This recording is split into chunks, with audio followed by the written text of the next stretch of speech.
les propos de Jean-François Champollion, père de l'égyptologie moderne, confirment le fait que les nations européennes sont entrées tardivement dans le concert des nations civilisées, puisque, après avoir visité les tombeaux des pharaons dans la vallée du Nil, Champollion écrit à propos des Européens, je cite, véritables sauvages tatoués sur diverses parties du corps.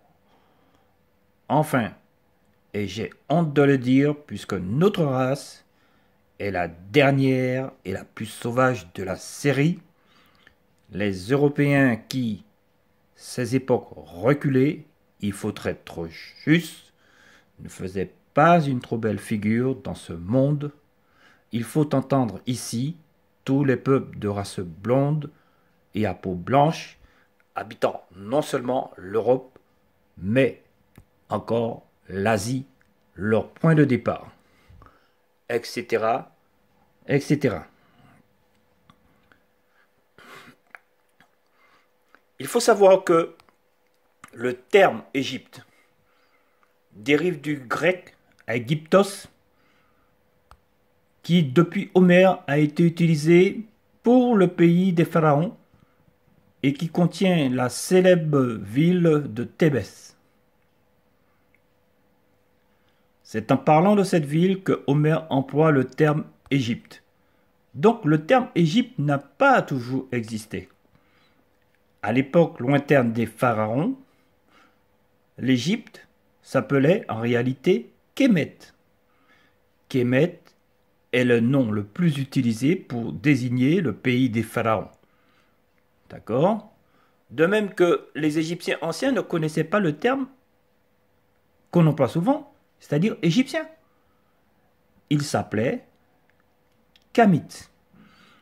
Nous verrons que, par la suite, ce terme littéralement veut dire les Noirs, puisque, comme vous pouvez déjà l'observer sur cette diapositive, le mot Kamit en bas, hein, vous avez sur cette graphie, tout à fait à gauche, le hiéroglyphe de couleur noire, qui est en fait le symbole du morceau de charbon, suivi de l'homme et de la femme assis, d'accord? Donc, ça veut simplement dire les noirs, puisque vous avez en plus ici les trois traits qui représentent le pluriel. Et juste en haut au milieu, en fait, la graphie du milieu, c'est Kémet, c'est-à-dire le nom de l'Égypte antique même, d'accord? Les Grecs les plus célèbres, les Grecs les plus connus, entre guillemets les grands Grecs, hein, d'accord, ont tous fait école à Kémet. Que ce soit pour les mathématiques, que ce soit pour la chimie, que ce soit pour la physique, que ce soit pour la médecine, que ce soit pour l'astronomie, etc., etc., ils étaient à Kémet conduits comme des enfants. C'est-à-dire Païs Pédagogia. D'ailleurs, comment les Égyptiens anciens voyaient les Grecs? Il suffit de citer, hein, d'accord? Par exemple, selon vous autres Grecs, vous êtes toujours des enfants. Un Grec n'est jamais vieux, car vous n'avez dans l'âme nulle opinion ancienne provenant d'une antique tradition, ni aucune science blanchie par le temps. C'est même cité par par Hérodote, dans son livre 2, et par Platon dans le Timée. Il est dit, dans ses livres, que les Grecs étaient conduits comme des enfants. En grec, ça se dit païs pédagogia, c'est-à-dire conduits comme des enfants.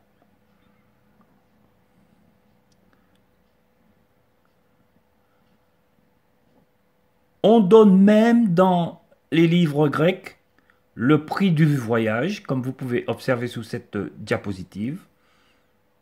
Le prix du voyage est donné.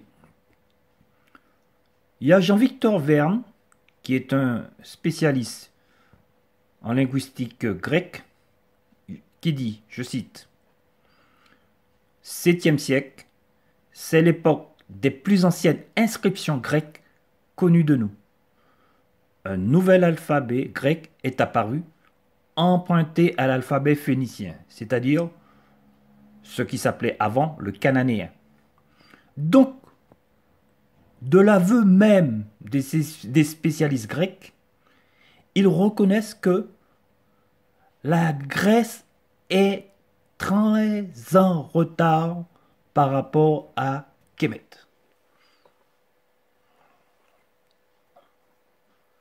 Par contre, les Grecs anciens faisaient l'éloge des Égyptiens anciens, des Kamites.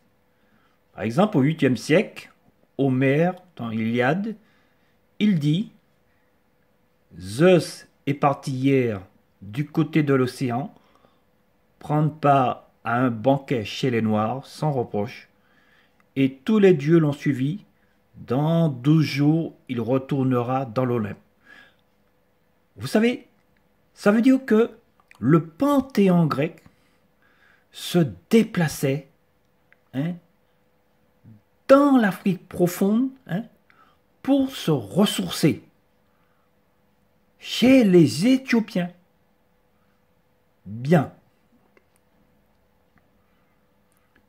Lorsque les Grecs anciens citent pour eux le plus bel homme, eh bien, ils citent même nom, qui est un nègre. Je cite, « Je n'ai vu de plus beau que le divin même nom. »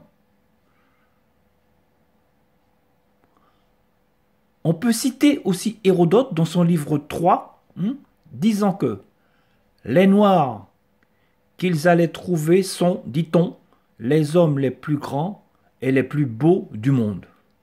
Donc, avant la rédaction de la Torah, les leucodermes avaient pour slogan, on se permet de le dire entre guillemets, « Black is beautiful ».